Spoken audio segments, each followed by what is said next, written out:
Assalamualaikum warahmatullahi wabarakatuh. Selamat pagi teman-teman semuanya. Kembali lagi di pelajaran pendidikan Pancasila dan Kewarganegaraan. Kali ini saya akan coba membahas mengenai sistem hukum dan lembaga peradilan di Indonesia. Setiap manusia dalam kehidupan bermasyarakat pasti memiliki kepentingan yang berbeda-beda. Guna menjaga agar tidak terjadi benturan kepentingan, maka di dalam masyarakat tersebut diperlukan adanya aturan, diperlukan adanya kaidah, serta pedoman, baik tertulis maupun tidak tertulis. Kaidah, aturan atau pedoman tersebut diciptakan untuk menjamin terciptanya keteraturan dalam kehidupan bermasyarakat. Kehidupan secara bersama-sama di dalam masyarakat tersebut akan menjadi kacau jikalau tidak didasarkan pada nilai-nilai serta aturan atau norma. Nah, di sini ada kata-kata norma. Kalian masih ingat tidak apa itu norma? Nah, norma pernah dipelajari pada saat kalian belajar di kelas 7. Nah, di sini norma adalah suatu ukuran yang dipatuhi oleh seseorang atau sekelompok orang dengan hubungannya dengan sesamanya maupun dengan lingkungannya. Jadi, norma itu sendiri adalah ukuran maupun patokan bagi seseorang dalam bertindak juga bertingkah laku di dalam masyarakat. Nah, tahukah kalian kenapa negara kita ini disebut negara hukum? Nah, di dalam hukum itu termasuk bagian dari norma. Nah, kenapa negara kita disebut negara hukum? Karena sebagai negara hukum, segala sesuatu yang dilakukan di negara kita ini berdasarkan hukum atau berdasarkan aturan. Setiap hukum yang dilanggar atau setiap aturan yang dilanggar pastinya akan memiliki sanksi. Nah, atau hukumannya, di mana untuk mengatasi pelanggaran hukum dan menegakkan keadilan, maka di Indonesia ini dibentuklah lembaga peradilan. Lembaga inilah yang nantinya akan menjadi sarana untuk mendapatkan perlakuan yang adil sebagai mestinya. Nah, di sini saya sudah membuat peta konsep secara sederhananya. Saya harap kalian akan lebih mudah dalam memahaminya. Oke, di slide selanjutnya ini kita akan bahas mengenai pengertian dari kata sistem.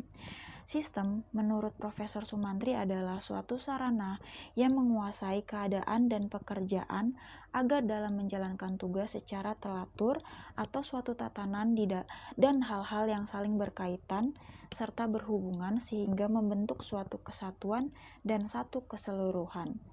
Kata lainnya, sistem adalah suatu kesatuan susunan yang di dalam setiap unsurnya tidak diperhatikan hakikatnya, tetapi diperhatikan atau dilihat menurut fungsinya terhadap keseluruhan kesamaan susunan tersebut. Nah, kalau kita sudah membahas pengertian dari kata sistem, di sini kita akan membahas mengenai ruang lingkup hukum. Di dalam ruang lingkup hukum ini kita harus tahu dulu pengertian dari kata hukum tersendiri. Hukum merupakan salah satu norma yang bermanfaat untuk mengatur kehidupan manusia dalam kehidupan bermasyarakat, berbangsa, dan bernegara secara lebih tegas, memaksa, dan objektif. Nah, hukum ada untuk menjadikan hidup lebih teratur.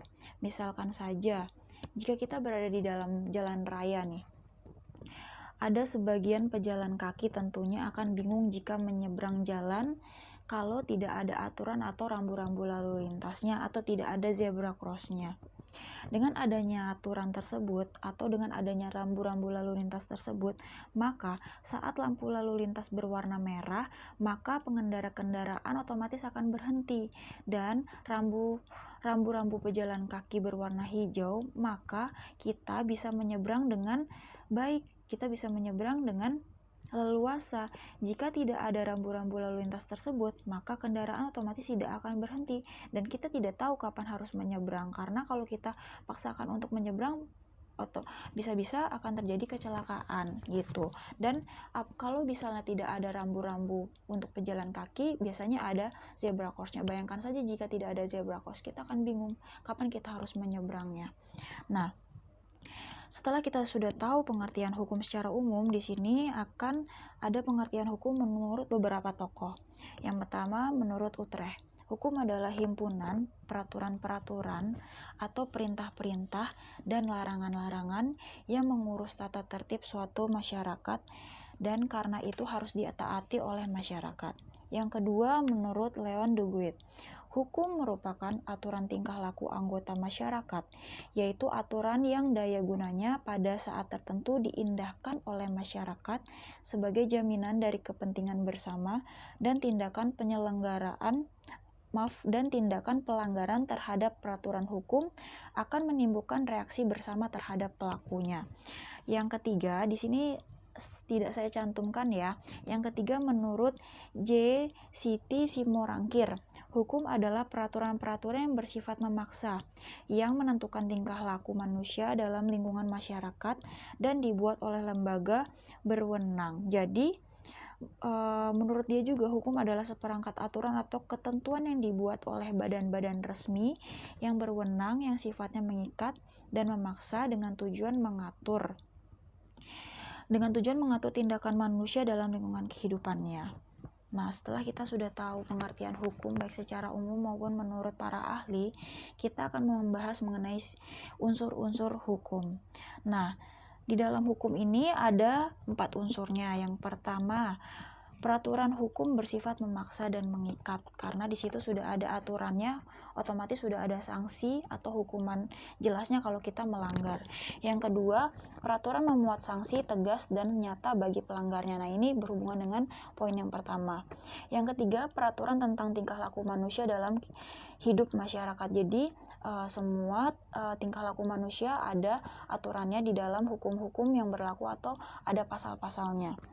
Yang keempat, peraturan itu dibentuk oleh badan resmi yang berwenang membuat peraturan. Jadi disepakati bersama dan ada sanksi serta ada hukumannya secara bersama-sama. Jadi ketika seseorang melanggar hukum itu dan dia tidak mau menerima sanksinya, itu tidak bisa, karena di sini sudah disepakati dan disahkan oleh lembaga resmi yang berwenang membuat peraturan tersebut. Nah, selanjutnya mengenai ketentuan hukum. Di sini ada 3 poin atau 3 ketentuan hukum secara umum. Nah, ketentuan yang pertama yaitu menjamin kepastian hukum bagi setiap orang di dalam masyarakat. Nah, jadi hukum itu tidak boleh pandang bulu. Jadi hukum tidak boleh tumpul ke bawah tidak boleh tumpul ke atas dan tajam ke bawah. Jadi hukum itu harus sama di hadapan semua orang, atau ada kata lainnya yang namanya supremasi hukum.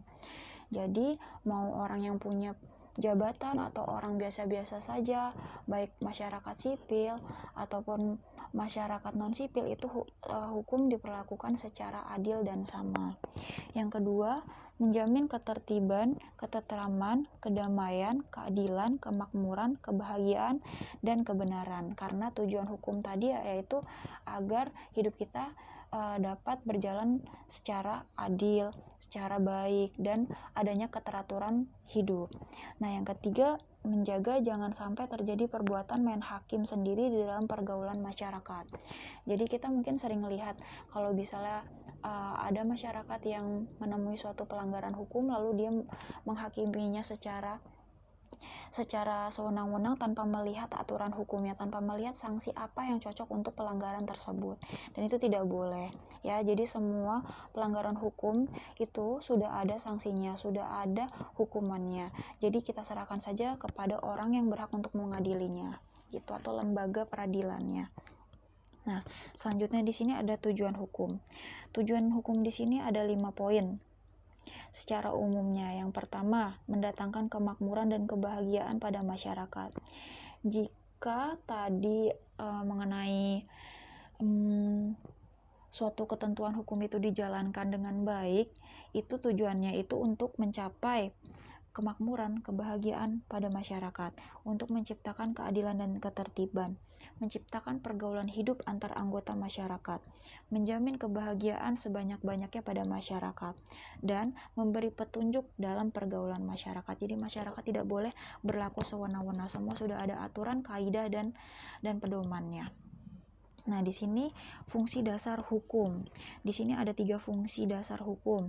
Yang pertama itu ada fungsi perlindungan. Di sini maksudnya fungsi perlindungan adalah lembaga peradilan atau pemerintah atau lembaga hukum di sini dapat melindungi masyarakat dari ancaman bahaya.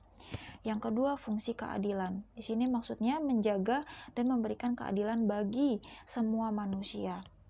Yang ketiga, fungsi pembangunan, yaitu menjaga dan memberikan keadilan bagi manusia, digunakan untuk arah dan acuan tujuan serta pelaksanaan pembangunan.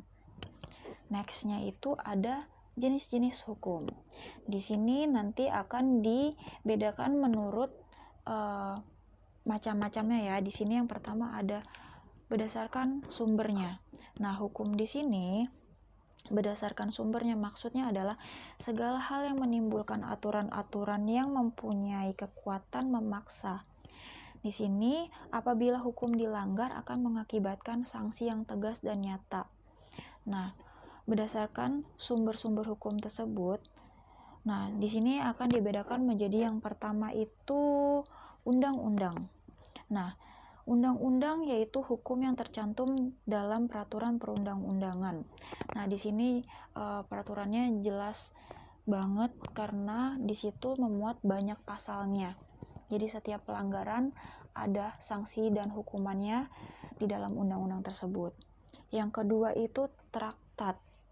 Traktat ini maksudnya yaitu hukum yang ditetapkan oleh negara-negara di dalam suatu perjanjian antar negara. Nah, yang ketiga itu ada doktrin. Doktrin ini maksudnya adalah pendapat para ahli terkemuka yang dijadikan dasar atau asas-asas penting dalam hukum dan penerapannya. Doktrin dapat menjadi sumber hukum formil jika digunakan para hakim dalam memutuskan perkara di mana doktrin tersebut menjadi alasan atau dasar hakim dalam memutuskan perkara tersebut, bahkan berpengaruh besar dalam hubungan internasional. Jadi misalnya gini, jika ada suatu perkara yang belum ada aturannya atau belum ditemukan aturannya di dalam undang-undang, baik traktat maupun kebiasaan atau aturan-aturan lainnya, maka hakim-hakim di situ berdiskusi untuk membuat peraturan baru. Nah, peraturan baru ini disebut doktrin tadi dan bisa digunakan untuk kasus yang sama di kasus-kasus selanjutnya. Itu yang selanjutnya ada jurisprudensi. Jurisprudensi ini adalah hukum yang terbentuk atas keputusan hakim atau atas pendapat-pendapat dari hakim tadi. Jadi seperti halnya jika ada peraturan juga yang di luar dari undang-undang, maka hakim berhak melakukan diskusi atau melakukan keputusan-keputusan guna menentukan sanksi apa yang tepat untuk pelanggaran yang dilakukan si pelanggar tadi. Yang selanjutnya ada kebiasaan. Di sini kebiasaan yaitu hukum yang terletak dalam aturan-aturan kebiasaan.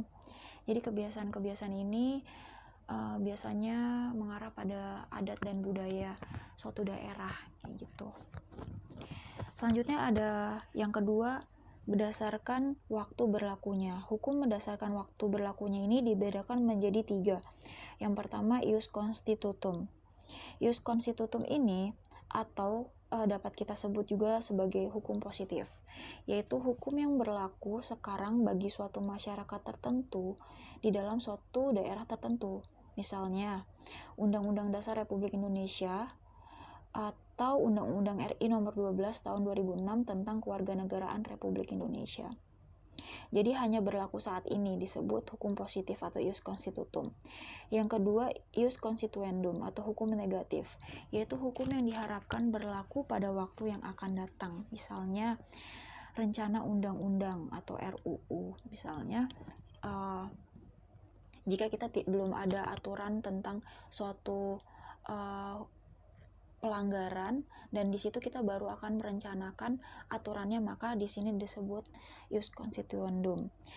Yang terakhir itu ada hukum antar waktu, yaitu hukum yang mengatur suatu peristiwa yang menyangkut hukum yang berlaku saat ini dan hukum yang berlaku pada masa lalu ataupun hukum yang berlaku tanpa batas waktu. Selanjutnya yang ketiga ada hukum berdasarkan wilayah atau ruang lingkup berlakunya. Di sini ada hukum lokal, hukum nasional, sama hukum internasional. Ada 3. Hukum lokal di sini maksudnya yaitu hukum yang berlaku di daerah tertentu, misalnya hukum adat Jawa, hukum adat Batak, dan sebagainya, hanya di daerah-daerah tertentu saja. Nah, ini berlaku juga atau mengarah pada budaya masing-masing. Yang kedua itu hukum nasional. Hukum nasional yaitu hukum yang berlaku dalam suatu wilayah negara tertentu. Jadi, misalnya di Indonesia punya hukum seperti ini, belum tentu di negara lain itu memberlakukan hukum yang sama. Yang ketiga, hukum internasional, yaitu hukum yang mengatur hubungan hukum antar negara dalam dunia internasional. Hukum internasional ini berlaku secara universal atau secara umum, baik secara keseluruhan maupun terhadap negara-negara yang mengikatkannya pada suatu perjanjian internasional atau traktat. Yang keempat, ini hukum berdasarkan bentuk. Di sini dibagi menjadi 2, yaitu hukum tertulis dan hukum tidak tertulis. Hukum tertulis di sini maksudnya yaitu hukum yang ditulis secara resmi oleh lembaga yang berwenang, misalnya Undang-Undang Dasar, ketetapan MPR, undang-undang, dan peraturan pemerintah. Nah, di sini dibedakan lagi hukum tertulis, yaitu hukum tertulis dikodifikasi dan hukum tertulis tidak dikodifikasi. Nah, hukum tertulis yang dikodifikasi yaitu tadi hukum yang disusun secara lengkap, sistematis, teratur, dan dibukukan sehingga tidak perlu lagi adanya peraturan dan pelaksanaan. Contohnya KUHP, KUH Perdata. Nah, selanjutnya ada hukum tertulis tidak dikodifikasi. Nah, hukum tertulis tidak dikodifikasi ini maksudnya yaitu hukum yang meskipun tertulis tetapi tidak disusun secara sistematis, tidak lengkap, dan masih terpisah-pisah sehingga masih sering diperlukan peraturan pelaksana dalam penerapannya. Misalnya undang-undang, peraturan pemerintah, dan keputusan presiden. Jadi di dalam undang-undang ini masih ada hukum-hukum yang belum disatukan atau hukum-hukum yang belum dibukukan. Nah, yang kedua di sini ada hukum tidak tertulis.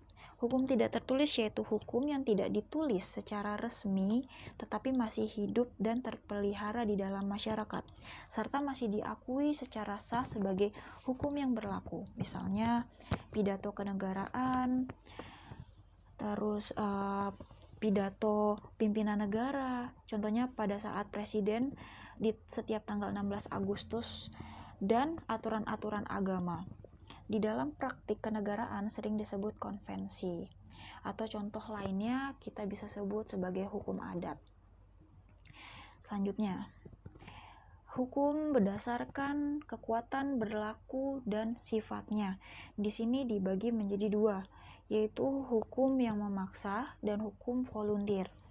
Hukum yang memaksa di sini yaitu hukum yang di dalam keadaan bagaimanapun juga harus dan mempunyai paksaan yang mutlak.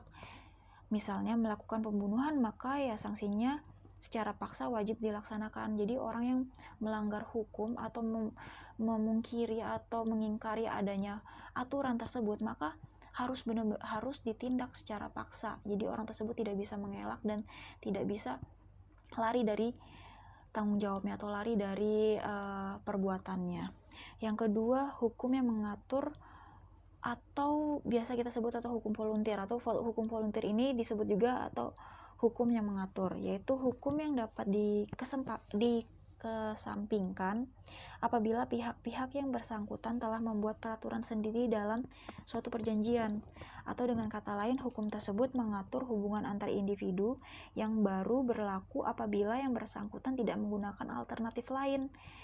Contohnya undang-undang, atau misalnya ketentuan dalam pewarisan ab investo atau pewarisan berdasarkan undang-undang, baru mungkin bisa dilaksanakan jika tidak ada surat wasiat atau testament. Jadi kalau seseorang itu ingin mewariskan harta warisannya tapi dia tidak bisa atau dia tidak membuat surat wasiat, dia bisa melakukan peraturan tersebut berdasarkan undang-undang. Selanjutnya berdasarkan sasarannya. Hukum berdasarkan sasarannya ini dibedakan menjadi 3. Yang pertama, hukum antar golongan. Di dalam hukum antar golongan ini, hukum mengatur dan berlaku hanya untuk satu golongan tertentu, misalnya pribumi, golongan pribumi atau golongan Eropa. Next-nya itu hukum semua golongan. Di sini hukum mengatur dan berlaku untuk semua golongan atau untuk semua warga negara, misalnya hukum nasional Indonesia. Jadi tidak ada golongan-golongan tertentu. Yang selanjutnya ada hukum antar golongan. Di hukum antar golongan ini, hukum mengatur dan berlaku bagi dua orang atau lebih yang masing-masing pihak tunduk pada hukum yang berbeda, misalnya hukum pidana atau dan hukum acara. Nah, selanjutnya itu ada jenis hukum berdasarkan isinya. Jenis hukum berdasarkan isinya ini ada hukum publik sama hukum privat atau hukum sipil. Di dalam hukum publik ini, hukum mengatur hubungan antara negara dengan individu atau warga negara, menyangkut kepentingan publik. Hukum publik ini dibagi-bagi lagi menjadi 4, yaitu yang pertama hukum pidana, hukum tata negara, hukum tata usaha negara, dan hukum internasional. Hukum pidana. Hukum pidana ini mengatur tentang pelanggaran dan kejahatan yang memuat larangan dan sanksi. Selanjutnya, hukum tata negara mengatur hubungan antara negara dengan bagian-bagiannya. Selanjutnya, hukum tata usaha negara atau hukum administratif. Di sini mengatur tugas kewajiban pejabat negara. Selanjutnya ada hukum internasional. Di sini mengatur hubungan antar negara seperti hukum perjanjian internasional, hukum perang internasional, dan sebagainya. Jadi hukum publik ini yaitu hukum yang berhubungan langsung dengan kepentingan banyak orang atau hukum publik atau secara umum. Nah, sedangkan selanjutnya ada hukum privat atau hukum sipil. Di dalam hukum privat atau hukum sipil ini mengatur hubungan antara individu satu dengan individu lain, termasuk negara sebagai pribadi. Hukum privat dibagi menjadi hukum perdata sama hukum perniagaan. Nah, hukum perdata. Hukum perdata ini yaitu hukum yang mengatur hubungan antara individu secara umum. Contohnya, hukum keluarga, hukum kekayaan, hukum waris, hukum perjanjian, dan hukum perkawinan. Selanjutnya ada hukum perniagaan atau hukum dagang, yaitu hukum yang mengatur hubungan antar individu dan perdagangan. Contohnya hukum tentang jual beli, utang piutang, pendirian perusahaan, maupun yang lainnya lagi. Jadi di sini jelas perbedaan antara hukum privat dengan hukum publik.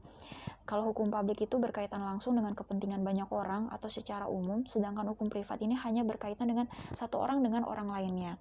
Kayak seperti hukum perkawinan yang membahas misalnya ada perceraian. Jika ada pasangan suami istri bercerai, apakah itu akan berlangsung berkaitan atau berhubungan dengan banyak orang? Kan tentunya tidak. Jadi hanya berkepentingan dengan si suami dan si istri itu atau dengan keluarga-keluarga terdekatnya. Sedangkan kalau hukum publik atau tadi yang mencakup ada hukum pidana, hukum tata negara, usaha negara, dan hukum internasional ini langsung berkaitan dengan banyak orang atau secara umum. Jadi sudah terlihat ya bedanya. Selanjutnya ada jenis hukum berdasarkan cara mempertahankannya.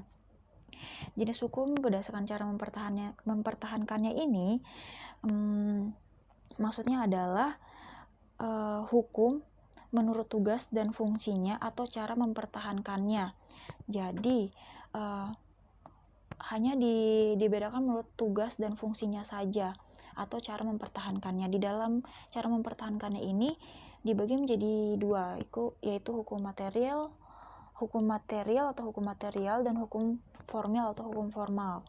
Hukum material yaitu hukum yang mengatur hubungan antara anggota masyarakat yang berlaku umum tentang hal-hal yang dilarang dan dibolehkan atau dilakukan. Misalnya hukum pidana, hukum perdata, hukum dagang, dan sebagainya. Sedangkan hukum formal yaitu hukum yang mengatur bagaimana cara mempertahankan dan melaksanakan hukum material, misalnya hukum acara pidana, KUHP,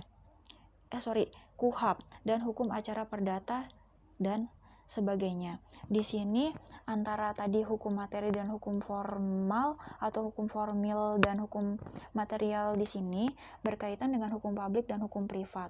Nah, hukum publik dan hukum privat tadi, baik hukum pidana, tata usaha negara, tata negara, hukum internasional, hukum perdata, dan hukum perniagaannya ini ada sumber-sumbernya, yaitu misalnya kalau hukum pidana itu bersumber langsung dari KUHP, sedangkan kalau hukum perdata yaitu bersumber dari KUHPER dan sumber-sumber lainnya. Nah, di sini selanjutnya langsung pembagian jenis hukum berdasarkan wujudnya. Pembagian jenis hukum berdasarkan wujudnya dibedakan menjadi dua. Ada yaitu hukum objektif dan subjektif. Hukum objektif ini yaitu hukum yang mengatur hubungan antara individu, dua orang atau lebih yang berlaku umum. Dengan kata lain, hukum dalam suatu negara yang berlaku umum dan tidak mengenai orang atau golongan tertentu. Hukum subjektif yaitu hukum yang timbul dari hukum objektif dan berlaku terhadap seseorang atau lebih. Hukum subjektif ini juga sering disebut sebagai hak. Nah, oke, selesai sudah pemaparan mengenai sistem hukum, atau lebih tepatnya yaitu hanya mengenai tentang sistem hukum di Indonesia. Selanjutnya, di pertemuan selanjutnya, saya akan menjelaskan mengenai tata hukum di Indonesia serta sistem peradilan di Indonesia.